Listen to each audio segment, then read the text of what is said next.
Dear students, I taught you yesterday combining two or more simple sentences into one simple sentence by using a participle.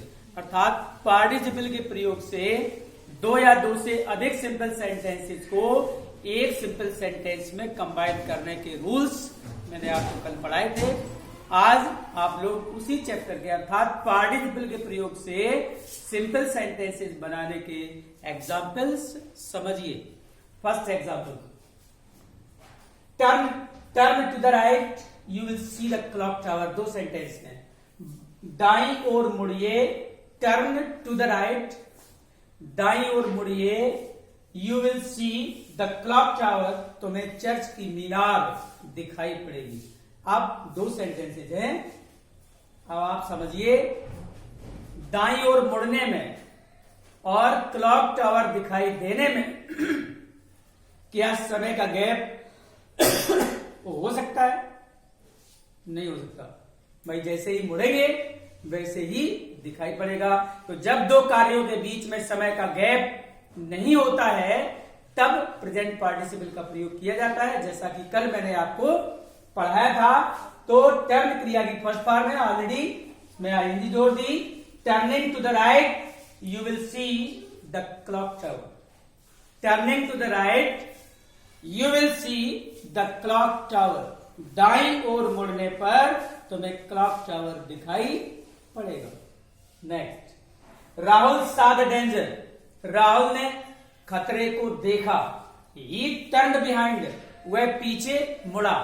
दो sentences हैं, दो कार्य हुए, खतरा देखने का और पीछे मुड़ने का। अब खतरा देखने में, पीछे मुड़ने में क्या समय का गैप हो सकता है? बिल्कुल नहीं हो सकता, क्योंकि जो ही खतरे का आभास होता है तुरंत व्यक्ति पीछे मुड़ता है या भागता है। अर्थात इस सेंटेंस में भी समय का कोई गैप नहीं हो सकता। एक बार फिर प्रेजेंट पार्टिसिपल का प्रयोग किया जाएगा। सा का फर्स्ट फॉर्म होगा सी, तो सीइंग द डेंजर, खतरे को देखकर, seeing the danger, Rahul turn behind, Rahul पीछे मुड़ा। अब दोनों सेंटेंसेस जब ऊपर दिए गए हैं, एक जगह उसका नाउन है, एक जगह प्रोनाउन है।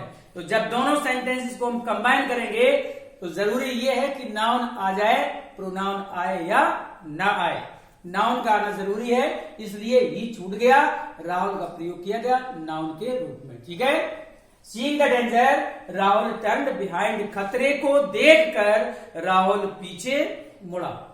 Next, Hari was very thirsty, Hari बहुत प्यासा था। He took a glass of fresh water, उसने ताजे पानी का एक गिलास पानी पिया, ये लिया। अब ये भी प्रेजेंट पार्टिसिपल से बनेगा। याद करिए जो मैंने रूल पढ़ाया था, is am are was verb के स्थान पर बीइंग का प्रयोग करने से। इस सेंटेंस में भी देखा जाए कि प्यासा व्यक्ति अभी है तो पानी भी अभी पिएगा, उसमें समय का गैप नहीं हो सकता। तो यहां पर वाज के स्थान पर क्या आ रहा है? बीइंग वेरी थर्स्टी, बहुत प्यासा होने पर Hari took a glass of fresh water. Being very thirsty, Hari took a glass of fresh water. इस तरह से बना। Next sentence, I saw some monkeys, दूसरा सेंटेंस है, they were singing from a tree. मैंने कुछ बंदर देखे, वे एक पेड़ से झूल रहे थे। अब आप देखिए कि जब दूसरे सेंटेंस में प्रेजेंट पार्टिसिपल दिया हुआ है, जैसा कि मैंने पहले बताया था कि जब दूसरे सेंटेंस में प्रेजेंट पार्टिसिपल दिया हो तो पहले सेंटेंस को वहीं से जोड़ दिया जाता है। इसमें न तो आईएनजी जोड़ने की आवश्यकता पड़ेगी और न ही बीइंग का प्रयोग करने की आवश्यकता है। इस तरह से जोड़ा जाएगा, I saw some monkeys swinging from a tree, I saw some monkeys swinging from a tree, मैंने कुछ बंदरों को एक पेड़ से झूलते हुए देखा। जो आपको पहचान हिंदी में लिखाई गई थी प्रेजेंट पार्टिसिपल की या पास्ट पार्टिसिपल की या परफेक्ट पार्टिसिपल की, बिल्कुल सेम एज उसकी मीनिंग निकल रही है सेंटेंस कंबाइन करते समय। तो रूल्स पर ध्यान दीजिए। और सेंटेंस को कंबाइन करते जाइए, कभी भी सेंटेंस आपका रॉन्ग नहीं हो सकता। I saw some monkeys swinging from a tree, मैंने कुछ बंदरों को एक पेड़ से झूलते हुए देखा। Next, Sheela found the book, Sheela को पुस्तक मिली। द बुक वॉज लॉस्ट, पुस्तक खो गई थी। लूज का थर्ड फॉर्म लॉस्ट। शीला को कैसी पुस्तक मिली? खोई हुई। अर्थात पास्ट पार्टिसिपल का प्रयोग होना इस सेंटेंस में जो ऑलरेडी दिया हुआ है। अब यहां पर पास्ट पार्टिसिपल का प्रयोग जो किया जा रहा है वो एडजेक्टिव के रूप में है और एडजेक्टिव का प्रयोग नाउन से पहले किया जाएगा। तो कंबाइन करेंगे सेंटेंस, हो जाएगा Sheela found the last book. Sheela found the last book, Sheela को खोई हुई पुस्तक मिली। खोई हुई पुस्तक मिली, that's past participle. Next, we saw a few trees, हमने कुछ वृक्ष देखे। They were laden with fruits, वे फलों से लदे हुए थे। अब लेडन विद फ्रूट्स आप देखिए, इस पर अंडरलाइन कर रखा है मैंने। लेडन विद फ्रूट्स, ये पास्ट पार्टिसिपल तो है लेकिन ये एडजेक्टिव नहीं है, ये एडजेक्टिव फ्रेज के रूप में है और इसका प्रयोग आप नाउन से पहले नहीं कर सकते क्योंकि एडजेक्टिव फ्रेज का प्रयोग नाउन के बाद किया जाता है।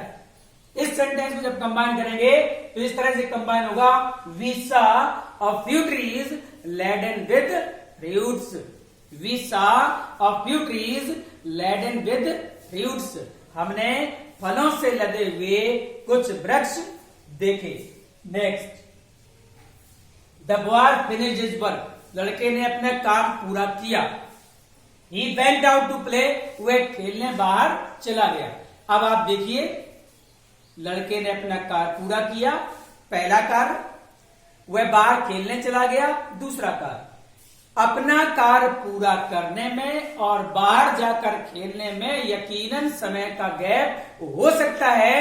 ये सेंटेंस वैसे नहीं है जैसे कि प्रेजेंट पार्टिसिपल के होते हैं, ठीक है।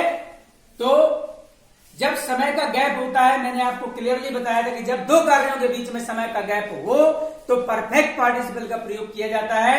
परफेक्ट पार्टिसिपल बनता है हैविंग के साथ क्रिया की थर्ड फॉर्म का प्रयोग करने से, अर्थात अपना कार्य पूर्ण करने के पश्चात या अपना कार्य पूर्ण करने के बाद लड़का खेलने बाहर गया।